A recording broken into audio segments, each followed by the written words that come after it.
আপনি শুনেন না, আপনার কাছে তো তাহলে আমি বলি উনি বলছেন উগ্রবাদী গোষ্ঠীকে মেইন স্ট্রিমে আসতে দেননি। জবাব দেন কেন এরকম মিথ্যা অভিযোগ করলেন? না, আমি সেটা আমাদের নীতি নির্ধারকরা অবশ্যই বলবেন, সেটা ইয়ে দিবেন। নির্বাচনে ইঞ্জিনিয়ারিং বা নির্বাচনে জনগণের রায়কে ম্যানিপুলেট করার বিষয়ে যে অভিযোগ আসছে, এটার একটা বড় প্রমাণ তো এই যে একটু আগে আপনি আলোচনা করলেন ডক্টর খলিলুর রহমান নিজেই, এবং ওনার মানে অন্তর্বর্তীকালীন সরকারের উপদেষ্টা থাকা এবং পরবর্তীতে সেই ব্যক্তি যখন আবার হচ্ছে যে মানে একটা সরকার নির্বাচিত দলের সরকারের পররাষ্ট্রমন্ত্রী হয়, তখন এটা তো একটা লিঙ্ক আপ এখানে খুঁজে পাওয়া যায়। এবং এরপরে আপনার ডক্টর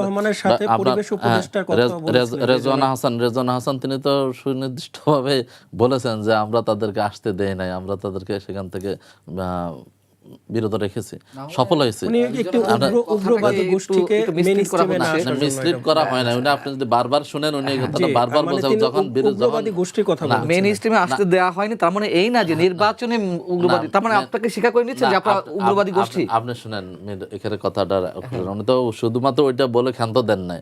উনি তো যখন বলা হয়েছে যে তারা তো বিরোধী দলে আছে, তখন বলছে তাদেরকে আমরা মেইন স্ট্রিম হইতে দেই নাই। মানে যদি ওইখান পর্যন্ত ক্ষান্ত থাকতেন তাহলে বলা হয়েছে এটা বারবার। ওই বক্তব্যটা একটু আমাদেরকে বলে শোনান আপনি। না, বক্তব্য আমি বলে শোনান, বক্তব্য তো উনি দিয়েছেন, বক্তব্য আপনি ওইভাবে একটু বলেন না, বক্তব্যটা আপনি শুনেন না, আপনার কাছে তো। তাহলে আমি বলি উনি বলছেন উগ্রবাদী গোষ্ঠীকে মেইন স্ট্রিমে আসতে দেননি। হ্যাঁ, এবার আপনি বলেন যে আপনারা উগ্রবাদী গোষ্ঠী। এরপরে আরেকটা প্রশ্ন করছে যে তারা তো বিরোধী দলে আছে, বলছে বিরোধী দলে থাকলেও না ওই জায়গায় একসাথে লিড কোশ্চেন করছে যে তাদের একটা অংশ তখন লিয়াতে বিরোধী দলে আছে। আপনি কি ওই সাংবাদিকের কথা মেনে নিচ্ছেন?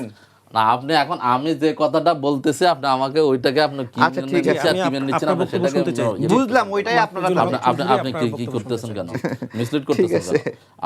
আমি বলছি তাহলে সেই জায়গা থেকে, এবং আজকে ধরেন শুধু এখানে না, ডিফিসিটের ভূমিকা 2008 সালে যে নির্বাচন, সেই নির্বাচনে কীভাবে ভূমিকা রেখেছে আজকে কত ফেসবুকে সোশ্যাল মিডিয়াতে ব্যাপক ভাইরাল ইয়াটা, কীভাবে ভোট কীভাবে কত এক্সট্রা ছাপানো হয়েছে এবং সেগুলোকে কীভাবে ম্যানিপুলেট করা হয়েছে, সেগুলো এখন আসতেছে।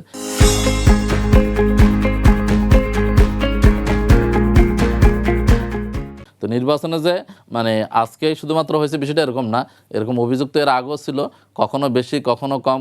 এগুলো বাংলাদেশ বা থার্ড ওয়ার্ল্ড কান্ট্রিতে আমরা যখন বসবাস করি, সে জায়গাগুলোতে এই জায়গার ডিফিস্টেট বলেন বা হচ্ছে যে ম্যানিপুলেশন বলেন, নির্বাচনী কারচুপি বলেন, এগুলো থেকে তো মুক্ত না, এবং সেটা আছে।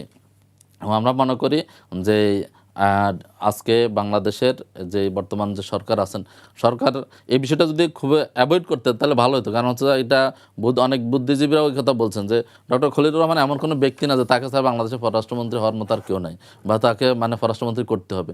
সেখানে কোনো দায়বদ্ধতার জায়গা আছে কিনা বা কোনো চুক্তির অংশ কিনা সেটা সরকার বলতে পারবে। সরকার সেটার চুক্তি তো আপনাদের সাথেও খলিলুর রহমান এটা বলেছে, আপনাদের সাথে আলোচনা করা হয়েছে। সেটা তো আমি বলছি সেটা না, মানে হচ্ছে যে তাকে যে পররাষ্ট্রমন্ত্রী করা হবে, পররাষ্ট্রমন্ত্রী করা সেটা কোনো চুক্তির অংশ কিনা, বা হচ্ছে যে তাকে ক্ষমতা আনার পরিপ্রেক্ষিতে তাকে সেটার প্রতিদান দেওয়া হবে সেটার অংশ কিনা, সেটার কথা বলছি। আর খলিলুর রহমান যেটা বলছেন সেটার ব্যাপারে জামাত ইসলামী স্টেটমেন্ট দিয়েছেন, এবং সে বলছে যে আমরা এটা জানতাম না। এখন আপনার হচ্ছে যে স্টেট ডিপার্টমেন্টের কেউ জামাত ইসলামের সাথে দেখা করলে এটা তো নট নেসেসারি যে সেই বিষয়ে আলোচনা হয়েছে।